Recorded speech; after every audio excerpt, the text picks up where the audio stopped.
절에서 만난 친구들의 거침없는 수다. 청춘 토크쇼 절친. 반갑습니다. 원빈입니다. 오늘도 이 자리에 4명의 청년불자들이 함께하고 있습니다. 안녕하세요. 안녕하세요. 안녕하세요. 안녕하세요. 우선 자기소개 한번 들어볼까요? 네, 저는 만만한 뉴스에서 템플 라이프라는 만화를 그리고 있는 정혜심 김근아라고 합니다. 작가님이시네요. 네, 네, 반갑습니다. 반갑습니다. 네, 반갑습니다, 스님. 저는 한국대학생불교연합회 제54년차 중앙회장 맡고 있는 심견 박태우라고 합니다. 54년 차요? 네, 현재 한국대학생불교연합회가 54년 차를 맞아서 열심히 활동하고 있습니다. 아, 회장님이시네요. 네, 맞습니다. 반갑습니다. 반갑습니다. 안녕하세요. 저는 세비양 프랑스어학원에서 지금 원장하고 있는 법명은 덕광행, 이름 김종희입니다. 아, 세비양이요? 네, 프랑스어인가요? 예, 프랑스어로 좋다, 굿이란 뜻입니다. 아, 잘하실 것 같으세요. 반갑습니다. 네, 반갑습니다. 네, 스님 오늘도 뵙습니다. 네, 볼관, 바를정, 의자지들 바르게 보고 듣는 장재열입니다. 네, 관정법부님, 네, 반갑습니다. 반갑습니다. 정혜신 법부님 같은 경우에 네, 불교 카툰을 그리시는 거죠? 네. 불교 카툰을 어떻게 그리시게 됐어요? 예, 제가 절에서 생활을 하다 보니까 여러 가지 일들을 겪게 되는데요. 네, 그런 것들을 좀 재미있게 각색해서 네, 만화로 그리고 있습니다. 제가 정혜신 법부님 네? 오늘 오신다 그래가지고 카툰을 찾아봤어요. 아, 그렇군요. 근데 1회, 2회, 3회를 찾아봤는데 굉장히 예쁘게 그리셨더라고요. 자신의 캐릭터를 만화니까. 만화. 근데 그 특징을 잘 살린 것 같아요. 특징을 잘 살려가지고 오늘 딱 보니까 들어올 때 네. 아, 그 캐릭터다. 아, 그 생각을 했어요. 정혜신 법부님 같은 경우에는 되게 중요한 일을 하고 있는 거죠. 네. 불교 문화를 이 불교를 잘 모르시는 분들한테도 알려드릴 수 있는. 네, 쉽게 접할 수 있게. 네. 오늘 있었던 일도 좀 그려주세요. 네, 꼭 소재로 쓰겠습니다. 네. 네, 심견 법부님은 네. 이제 54년이요? 네네. 대불련이요? 네, 54년 됐습니다. 아, 그러면은 대불련 회장은 어떻게 맡게 됐어요? 제가 대불련 회장을 처음 하게 된 계기는 처음 동아리 들어왔을 때부터 느꼈던 감정인데요. 이 불교라는 종교가 너무 좋아서 좀 여러 법부들에게 알려주고 싶은데 그래서 여러 법부들에게 좀 더 알려줄 수 있는데 능력을 써보자 해서 이렇게 회장까지 오게 된 것 같습니다. 그러면은 지금 그렇게 스펙 만들고 해야 되는 시기에 네, 이 회장직을 하는 데 있어서 네. 뭐 아쉬운 점이나 어려운 점이나 이런 건 없으세요? 어려운 점이라고 하면은 우선 이렇게 인원 모집에 좀 어려워지고 있는데 아무래도 불교라는 종교가 사회가 어려워지다 보면 좀 더 잘 된다고 들었어요. 그런 반향 좀 힐링 목적으로 그런 어쨌든 제가 생각하는 불교는 경쟁 사회 속에서 어쨌든 나를 잃어가고 있는 거잖아요. 오로지 등수로만 나를 판단하고 나를 잃어가고 있는 현 상황 속에서 나를 찾고 나를 찾아가면서 자존감을 생성시키면서 좀 더 나아갈 수 있는 발판을 만들어 준다고 생각하고 있습니다. 네. 그럼 뭐 지금 회장으로서 이렇게 대학생들 정면에 서서 들어오는 입구 역할을 해주고 있는 거잖아요. 네. 제가 보기에는 최고의 스펙이 하나 되지 않을까. 맞습니다. 그렇죠? 네, 그렇습니다. 네, 신견 법부님. 덕광행 법부님은 프랑스어 어학원을 하신다고 들었어요. 네, 프랑스어 잘하세요? 프랑스어를 아주 잘하지는 않는데요. 네. 2년이 되어서 네. 프랑스어 학원 원장까지 하고 있습니다. 아, 그러면은 원어민 선생님 하시는 거 도와주시고 운영 네. 전반에 대해서 서포트 해주시고. 예, 그리고 같이 그 수업이라든지 그런 것들도 다 논의를 합니다. 하세요? 네. 프랑스어로요? 근데 되게 저기 그 선입견이 있으신데요. 한국에서 사는 외국인들 중에서 예, 한국어를 거의 못하시는 분들이 되게 많아요. 그러면서 얘기를 하는 게 한국 사람은 좀 바보 같다. 왜 자기 나라의 언어에 대한 프라이드가 없느냐. 왜 영어로 다 친절하게 얘기를 해주냐. 이래서 좀 웬만하면 한국어를 가르치고 자 이거는 이렇게 얘기하는 거야 이러면서 네, 한국어로 많이 소통을 하려고 하고 있어요. 네. 그래서 좀 양심이 있으면 한국에서 돈 벌어먹으려고 말면 한국어는 좀 몇 마디 알고 자국으로 좀 돌아가 주라 이렇게 취지는 그렇습니다. 네. 그럼 프랑스에 유학 가고 싶은 학생들에게는 언어가 항상 교두보가 되잖아요. 그러니까 그 시작을 열어주는 역할을 하시고 계시네요. 네, 그렇다고 할 수 있습니다.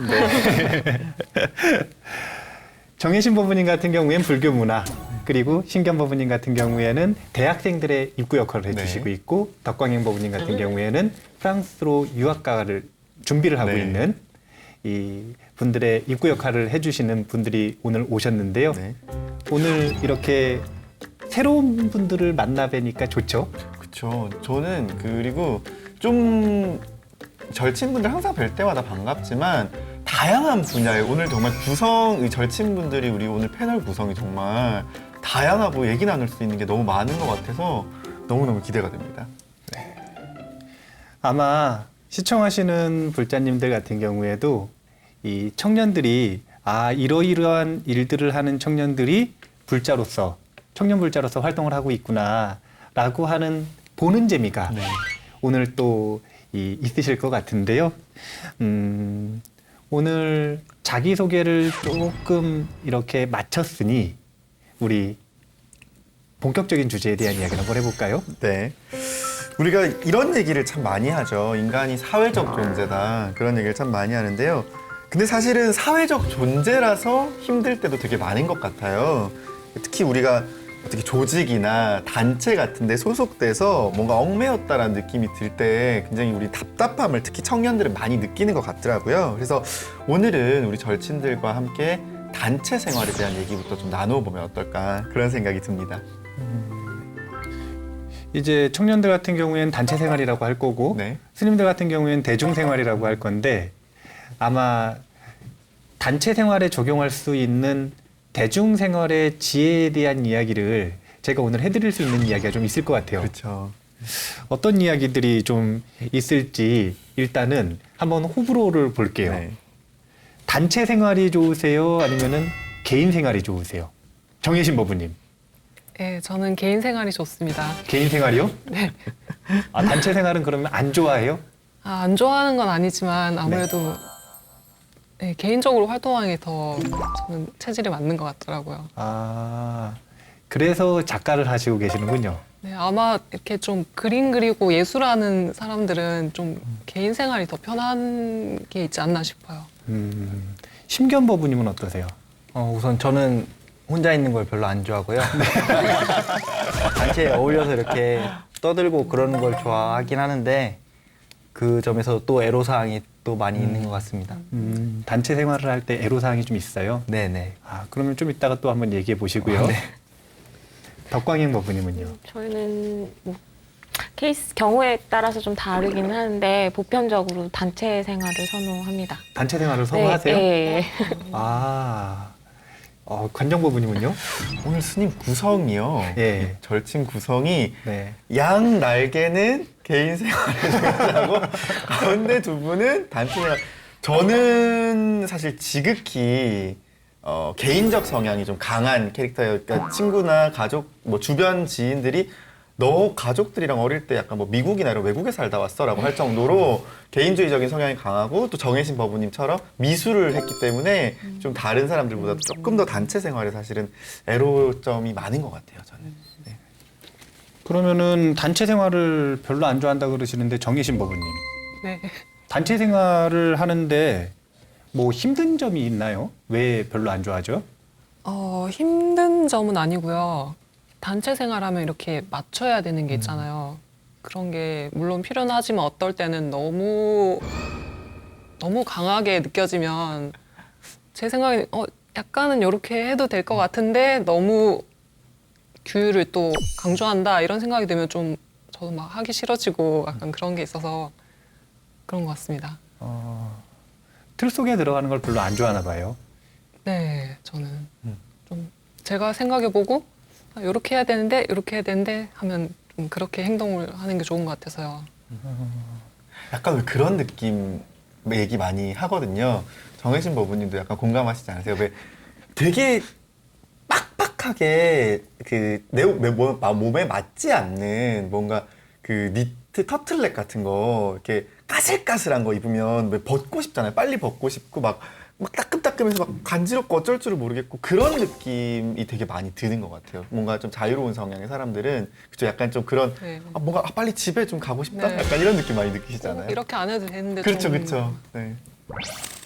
전공이 미술 전공이시죠? 그렇죠. 네, 오늘 정혜진 법무님이랑 갑자기 너와 나의 텔레파시.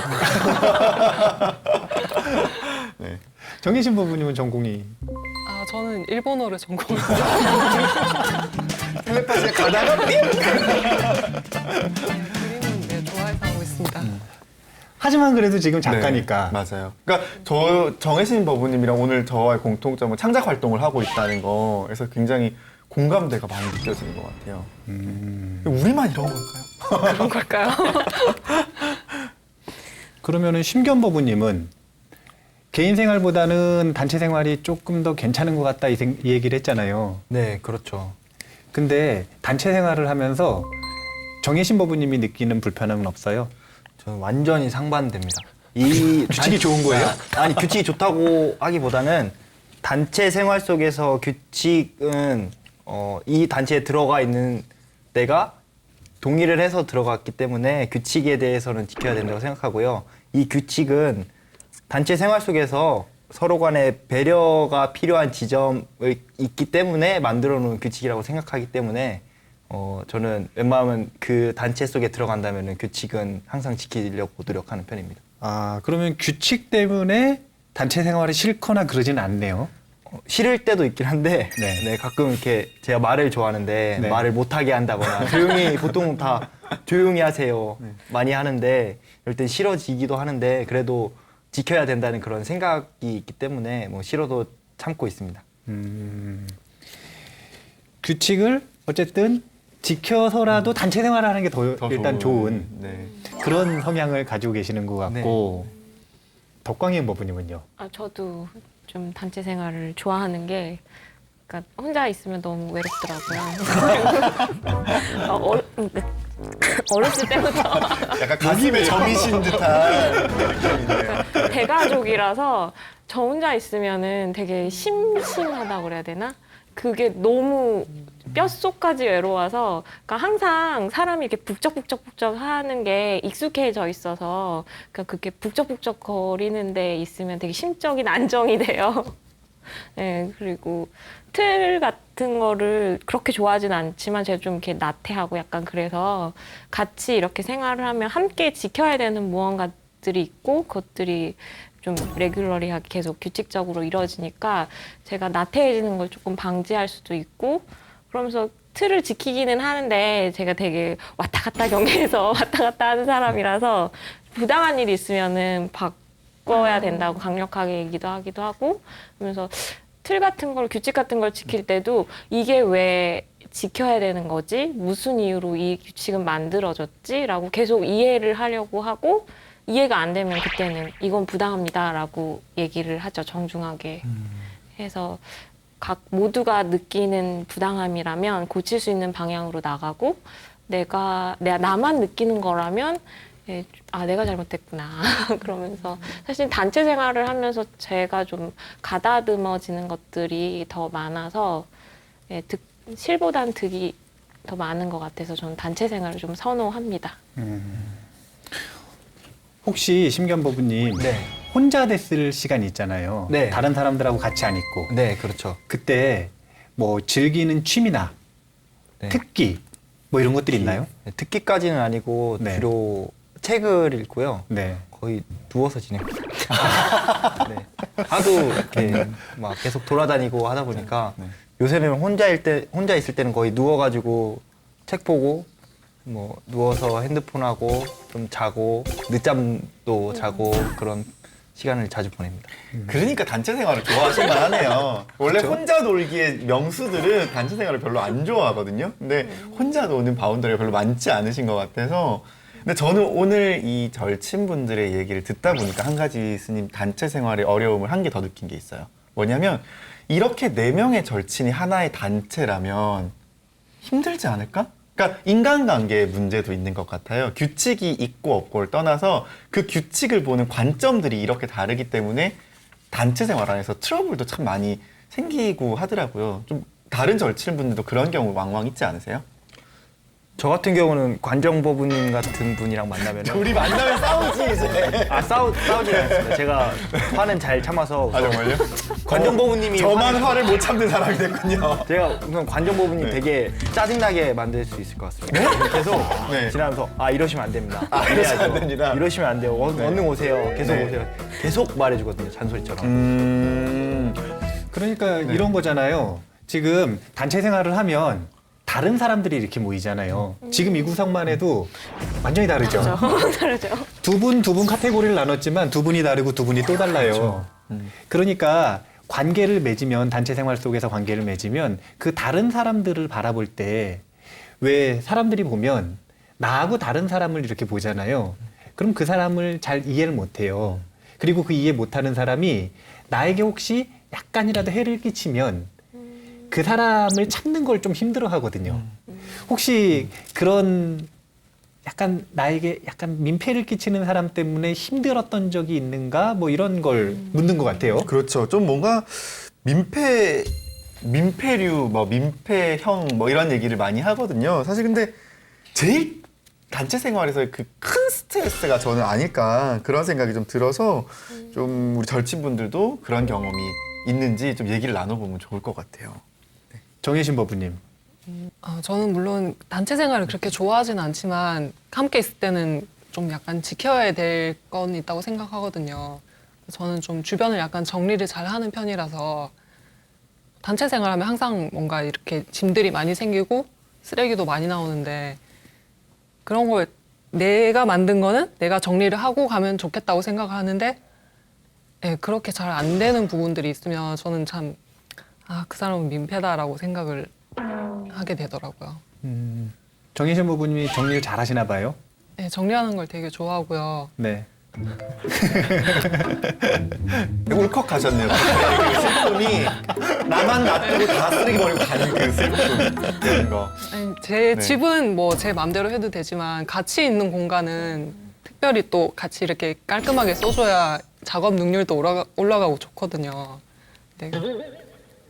제 생각 같지 않은 분들이 또 많이 있더라고요. 심경 법부님은 대학생들 만나가지고 네. 상대하다 보면은 이렇게 조금 이 사람은 민폐 아닌가 이런 경우 있을까요? 저는 대학생을 상대할 때보다는 그냥 평상시에 생활하면서 꼭 그런 사람이 있어요. 코리안 타임. 5분, 10분이 딜레이 되는 사람이 있거든요. 맞아. 진짜 꼭 5분, 10분씩 맞아 맞아. 더도 아니고 이거 뭐 화를 낼 수도 없고 화내면 쪼잔한 사람이 되는 거잖아요. 그리고 화를 낼 수도 없고 빨리 오라고 해도 올 수 없잖아요 어차피. 꼭 빨리 오라고 아무리 다그쳐도 5분, 10분 다 왔어 네. 하고 5분, 10분 이렇게 늦는 사람들이 남의 시간을 뺏는다는 관점에서 봤을 때는 제일 나쁘다고 생각합니다. 아니 사람들이 그러잖아요. 12시에 출발합니다라고 문자 메시지를 받으면 그런 분들 있어요. 야 이거 12시 반에 가는데 미리 오라고 이러는 거야 하면서 거기서 또 늦는 분들이 그쵸? 네, 그렇죠. 제가 자주 그래요. 거기서부터 진짜 민폐인 거죠. 제대로 민폐인 거죠. 그러니까 30분을 미리 예측하고 한 20분 정도 늦으면은 그러려니 할 수 있는데 진짜 30분도 오버해버리니까 그 요새는 진행하는 입장에 되어서 되게 힘든 것 같습니다. 지금 보면 정혜신 법부님은 혼자만의 일이죠. 그렇죠. 근데 시간 늦는 건 혼자만의 일인가요? 단체의 일인가요? 단체 일이죠. 단체의 일이죠. 네. 이런 경우에는 그 단체가 이런 가치관을 공유하고 있지 않으면 사실은 규칙을 조금 더 강렬하게 집행을 해도 돼요. 저 같은 경우엔 그래요. 성지순례 가기로 했어요. 9시에 가기로 했어요. 9시 되면 출발합니다. 9시가 딱 되면 출발하시나요? 네, 저는 딱 출발해요. 1분만 늦어도 출발해요, 그냥. 그리고 알아서 오든 안 오든. 근데 이게 3번만 되면은 흥미롭게도 9시 전에 다 옵니다. 근데 심견법원님 같은 경우는 약간 어려울 수도 있을 것 같아요. 왜냐면은 계속 고정된 멤버가 아니라 끊임없이 새로운 멤버들이잖아요. 네, 그러니까 맞습니다. 그런 경우에는 적용을 못 할 수도 있지만 다른 경우에는 이렇게 조금 더 규칙을 강렬하게 하는 방법도 있어요. 그러게요. 이렇게 보면 결국은 뭐 우리 법우님들이 스트레스를 받고 생각하는 부분들이 결국은 규칙으로 다시 또 수렴될 수밖에 없는 것 같아요. 근데 사실 최소한의 규칙만 지켜주면 될 수 있는 부분인데 그 최소한의 규칙들까지도 사실은 규칙이라는 것 자체로 싫어하시는 분들이 참 많은 것 같더라고요. 참고로 저는 최소한은 지킵니다. 규칙을 아까 심견법우님은 싫어하는 것도 있지만 좋아하는 것도 있다 그러셨죠? 네, 네. 아니 좋아하는 것도 있지만 싫어하는 것도 있다 그러셨죠? 규칙을 좋아하진 않지만 싫어하는 부분도 있다. 네. 정숙 같은 거. 네, 정숙 같은 건 너무 싫습니다. 왜? 어쨌든 왜요? 뭔가 제가 말을 좋아하는데 네. 어쨌든 대중을 컨트롤하기 위해서는 한 사람의 목소리만 들을 필요가 있기 때문에 조용하는 건 이해하겠는데 옆 사람과 같이 있는데 한마디도 못 나누고 뻘쭘하게 그냥 어색한 사이처럼 네. 이렇게 있는 그 분위기가 너무 싫습니다. 사람들이 이렇게 만났을 때 벽 같은 경우 있잖아요. 근데 최고로 벽 같은 집단이 어디냐면은 군인들이에요. 군대 다녀오셨어요? 네, 다녀왔습니다. 군인들은요 정말 벽 같고 하지만 조금만 풀어주면 가장 순진해서 가장 잘 풀려요. 맞아요. 그래서 그 풀어주는 게 아주 중요한데 청년들하고 만났을 때 벽이 있잖아요. 그러면 되게 흥미로운 것 중에 하나가 몸을 움직이면 그러면 긴장이 좀 풀리거든요. 정혜신 법부님 몸을 좀 움직여봐요. 이렇게 몸을 좀 움직이면은 그러면 이 긴장이 풀리는 경향이 있는데 맞아요. 그래서 제가 농담을 항상 이 친구들하고 했던 게 부처님은 잘생겼다를 4글자로 하면 뭐냐. 그럼 부처 핸섬이라고 대답을 해요. 근데 왜 손을 안 드느냐. 푼 유어 핸즈업이니까 부처 핸섬 그러면 손을 들어야 된다. 그래가지고 다 같이 손을 들고 이제 그 군대에서는 되게 제가 촌스러운 그 구호를 외쳤었는데 네. 손을 들고 나서 되게 촌스러워요. 뭘까요? 이게 군대에 군대에서 땀을 흘리시는데요. 네. 강의할 때 썼던 이 좀 촌스러운 구호인데 손을 딱 들었잖아요. 그럼 제가 이렇게 외치는 거예요. 불심으로 그러면 우리 같이 한번 해볼까요? 스님이 너무 부끄러워하시는 것 같으니 스님께 힘을 드립시다. 네. 제가 불심으로 그러면 대동단결 그러는 거예요. 아, 스님 좋은데요? 우리 같이 한번 해보죠. 정혜진 법무님을 위해서. 네. 자 그러면은 부처에서 손 들었죠? 네. 네. 제가 불심으로 하면 하는 거예요. 네. 자 불심으로 대동단결.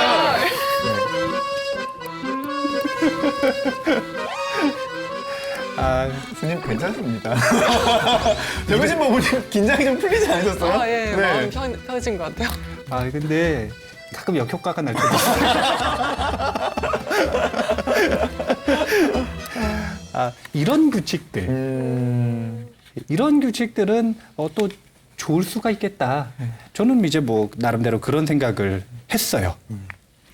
좋은 것 같아요. 그러니까 뭔가 이런 그 단체 생활을 하면서 규칙이든 뭐 이런 것들도 역시 모든 것이 올가맨다라는 게 아니라 결국 배려해서 시작하는 거다라는 거를 조금 더 인식을 한다면 사실 문제들이 많이 없어지지 않을까. 이렇게 또 좋은 규칙들, 배려가 담긴 규칙들도 있으니까요. 그런 생각이 좀 드는데 어떠세요, 심정 부부님? 그렇죠. 회장이시니까 네. 건의를 이렇게 드리는. 아, 선생님, 저 궁금한 게 한 가지 있는데요. 제가 프랑스어 학원 원장이기도 하지만 저희 조계사 청년회에서 연수원 원장도 하고 있습니다. 그런데 그 처음 청년회를 찾는 법우님들을 그러니까 사찰 예절이라든지 아니면 불교 기본적인 그런 단어들이라든지 이런 것들을 알려드리는 역할을 하고 있는데요. 처음 관문이라고 할 수 있죠. 근데 첫 관문이다 보니까 굉장히 다양한 분들이 많이 오세요. 그러니까 단체와는 어울리지 않는 약간 단체의 규칙을 어길 수 있는 분들, 일테면 시간이 안 돼서 봉사를 못한다. 본인만은 시험을 못 보겠다라고 하시는 분들도 계실 경우 이럴 때는 어떻게 해야 될지. 부처님 같은 경우에는 스님들이 되겠다고, 스님이 되겠다고, 출가하겠다고 누가 찾아왔을 때 전부 다 받아주셨을 것 같으세요? 아니면 안 받아주는 사람이 있었을 것 같으세요? 안 받아주시는 분들도 계셨으면 좋겠습니다. 전부 다 받아주시고 본인들이 결정하는 그랬을 것 같아요. 저는. 관정법부님은? 네. 심견법부님 어떨 것 같으세요? 저는 그 본인 스스로가 나가게 했을 것 같아요. 오히려. 그러니까 이런 걸 해야 되는데 너무 못하니까 알아서 나가게. 어떤 방법으로요? 나가라 그래요? 나가라고 하진 않은데 네. 혼자 자괴감에 빠지게. 자괴감에 빠지게. 부처님스럽지 못한. 그러니까 부처님이 그러셨을까라는 생각이 갑자기 탁 들면서 네. 새로운 길을 찾도록. 정혜신 법부님은 어떻게 생각하세요? 스님이 되려면 이런 규칙이 있는데 지킬 수 있겠냐라고 해서 지킬 수 있다면 받아주시고 저는 못하겠습니다 하면은 안 받아주셨을 것 같은데. 출가를 하잖아요. 그러면 부처님 당시엔 출가하는 과정이 어렵지가 않았어요, 사실은. 요즘은 출가를 하려면 행자도 해야 되고 삼위시계절도 보내야 되고 그런데 그때는 그냥 이 조건에 어긋나지만 않으면 곧바로 비구계를 받았어요. 간단한 의식을 거치고. 근데 그 비구계를 받기 전에 갈마라고 하는 의식을 했어요. 갈마. 그리고 그 갈마를 통해서 조건이 안 되는 사람은 받아주지 않으셨어요. 조건만 되면 누구나 비구계를 받을 수 있지만 조건을 정확하게 하셨군요. 예를 들면 이런 조건이 있어요. 심각하게 아픈 사람이 있어요. 자, 이분은 승가에 들어올 수 있게 받아주셨을까요? 안 받아주셨을까요? 안 못 받아주셨을 받아주셨을 것 같아요. 관정부부님 어떻게 생각하세요? 아프면 힘들지 않을까요? 역시. 네. 네. 마찬가지로 결혼했어요. 결혼했어요. 결혼한 사람이에요. 네. 받아줬을까요? 안 받아줬을까요? 결혼해도 뭐 부처님도 결혼하시고 근데 떠나셨잖아요. 저는 안 받아주셨을 것 같아요. 그러니까 이런 거죠. 결혼 생활을 유지하지 않겠다라는 전제에서 받아주는 거죠. 전제에서. 네. 네. 아픈 사람을 안 받아준 거는 맨 처음엔 받아주셨어요. 근데 그러다가 중간에 인도에 화타처럼 유명한 의사가 있거든요. 지왁가라고 하는 의사인데 부처님 주치의예요, 주치의.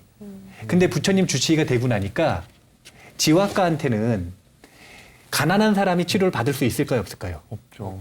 근데 스님만 되면 치료를 다 받을 수 있는 거예요. 그러니까 전국에 아픈 사람들이 다 왔어. 그러고 나니까 승가가 다 병원이 돼버린 거예요, 그냥. 그래서 지왁가 본인이 부처님께 요청을 했어요. 아픈 사람이 병을 고치기 위해서 승단에 들어오는 경우는 갈마에서 받아주지 않으셨으면 좋겠습니다.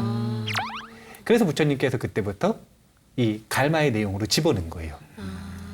이런 식으로 안 받아주시는 것들이 있어요. 근데 심견법부님처럼 행동하시기도 했어요. 정말요? 네. 그렇게 조건이 갖춰져가지고 들어왔어요. 들어왔는데 그 관정법부님은 계율을 몇 개 받으셨어요? 5개를 받죠? 5개? 네. 스님들은 몇 개 받으실까요? 많이. 480개라고. 자, 비구 스님은 250개, 네. 비구니 스님은 348개. 근데 250개의 계율이 있어요.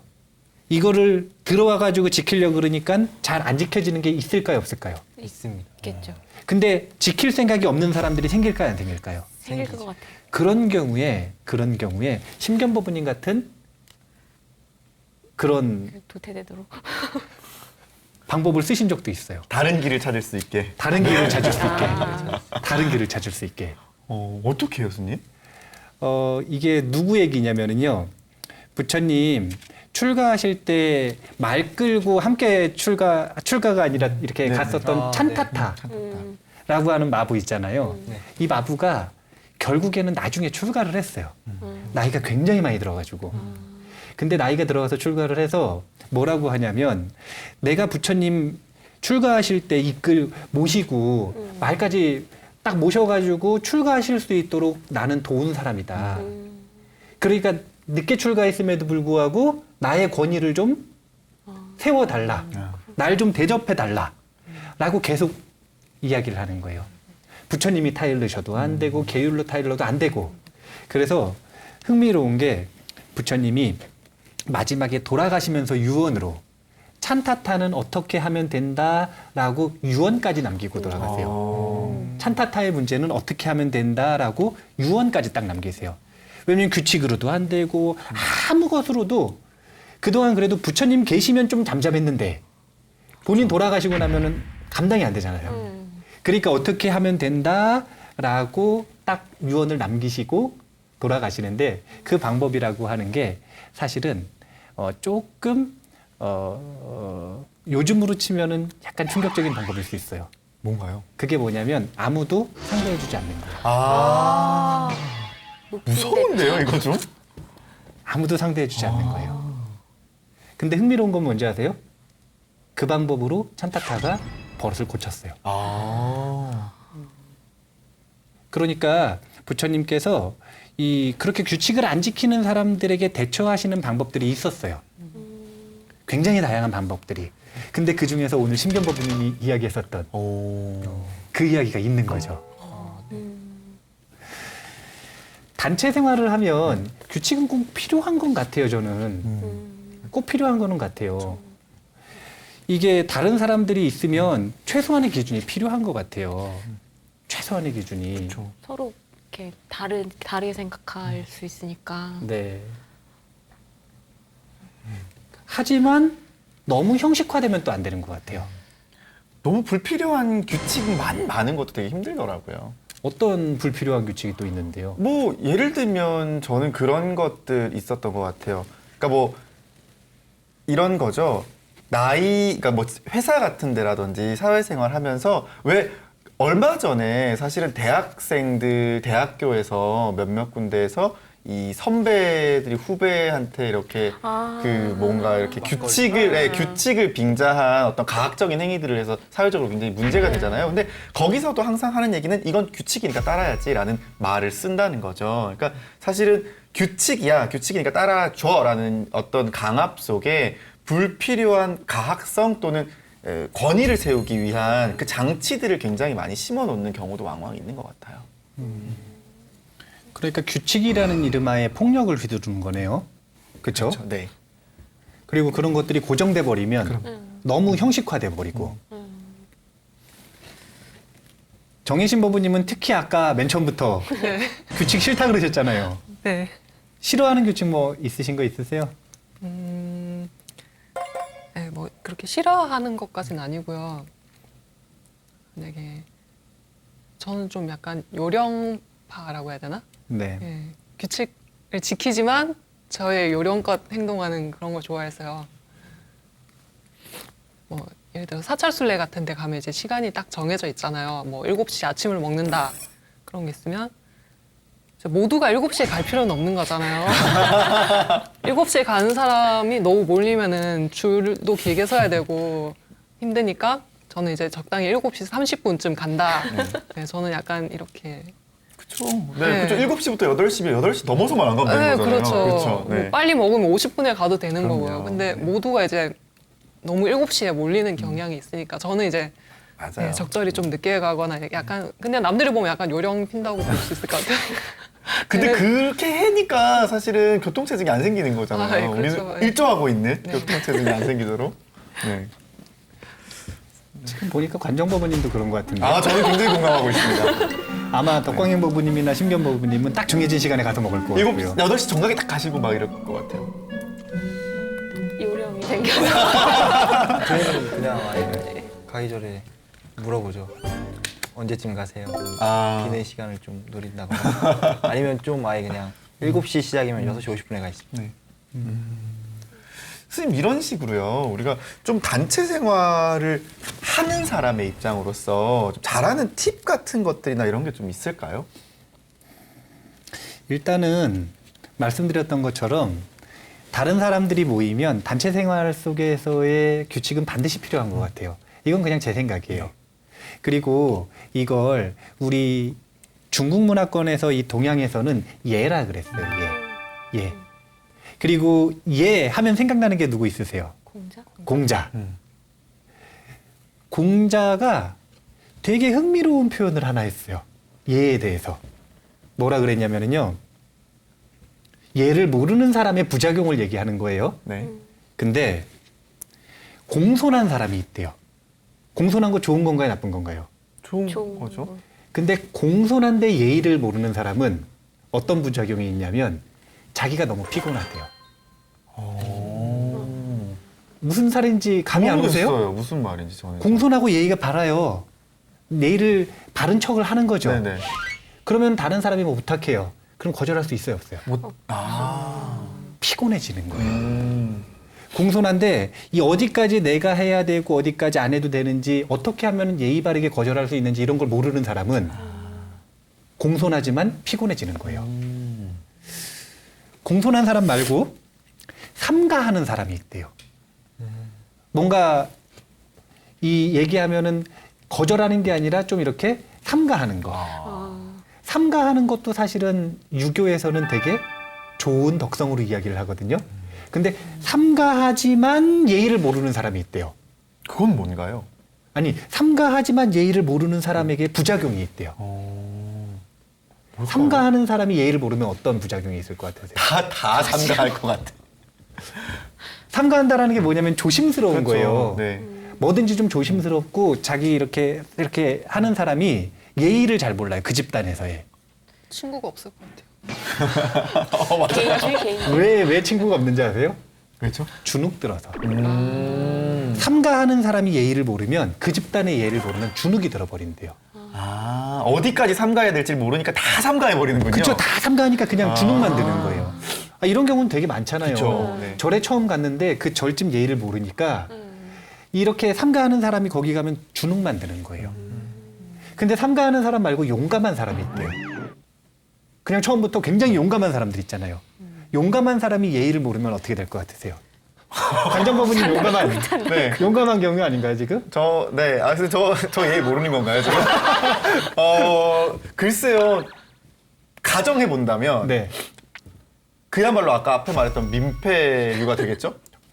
정확해요. 네.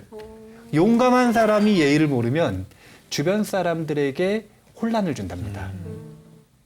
그 집단의 공통 예의나 규칙을 모르면서 막 하는 거예요, 그냥. 용기 있게 막 하는 거예요. 그리고 정의로운 사람. 네. 굉장히 정의로워요, 이 사람은. 이 사람이 예를 모르면 어떻게 될 것 같으세요? 여기가 하이라이트예요. 정의로운 사람이 예를 모를 때가 진짜 하이라이트예요. 분란이 일어나지 않을까?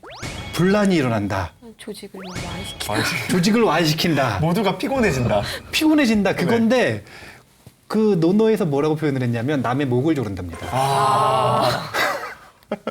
표현이 엄청난데요.